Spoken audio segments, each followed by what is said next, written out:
Hops, evo, jutranje plavanje je že za nami. Zdaj nas pa čaka zajtrk. Danes imamo pa pohod iz Hvara do Milne in naprej do Malih Grabelj. To je vasica, ki je zapuščena.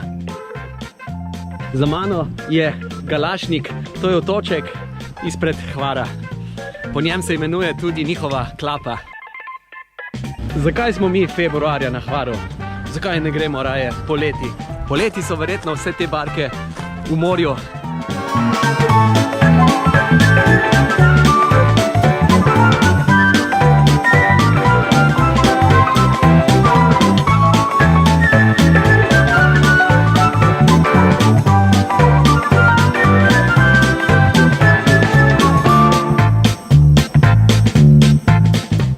Čudovito je, tale pohod je super in upam, da mi bo ratel tudi nekaj lepih posnetkov z dronom narediti. Še posebej se veselim teh posnetkov okrog Malog Grablja.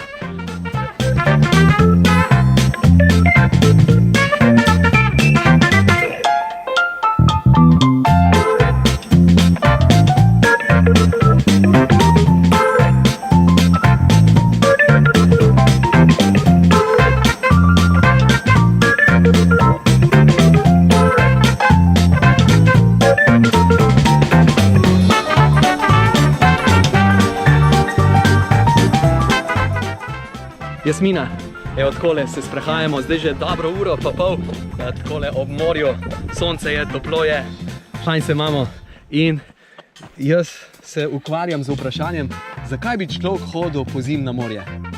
Ker za to obstaja mnogo razlogov. Eden od teh je, da je pozimi na morju svetlo. Na morju se namreč sonce zrcali in imaš kar dva sonca. Eden spade, eden odgorej. Svetloba je pa res fajn, vitamin D, kar čutiš ga, kako se ustvarja. Potem pogledajte, kratki rokavi. Ne, brez rokavov. Ja, toplata je tudi super. In tretji razlog? Ker je tukaj pozimi bolj čist zrak. Pa mogoče nadaljujemo kar z zgodovino turizma, morskega turizma. Naprimer, na Hvaru letos praznujejo 150 let turizma. Zakaj? Kakšen turizem je bil to? V času Habsburške monarhije so bogati Dunajčani, pa še ljudje iz marsikje drugje, ugotovili, da je pametno prihajati pozimi na morje. Zapustili so svoje ogrevana stanovanja in prišli sem, kjer ni bilo treba ogrevati in kjer so se lahko segrevali na soncu, in to je na njih seveda delovalo skrajno zdravilno, tako kot na nas.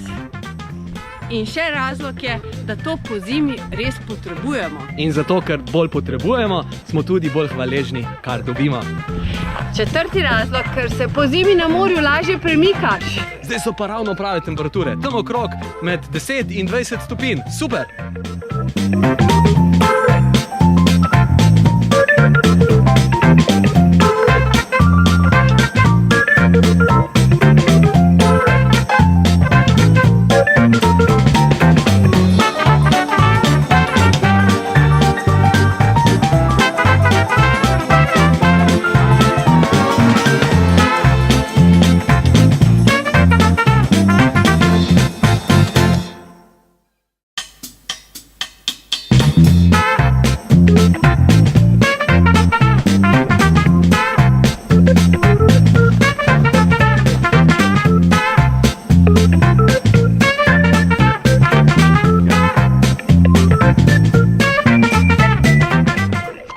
Hops, zakaj bi šli pozimi na morje? Da ni gužve. In potem smo že pri petem razlogu, da so cene bistveno bolj ugodne. To pa šteje.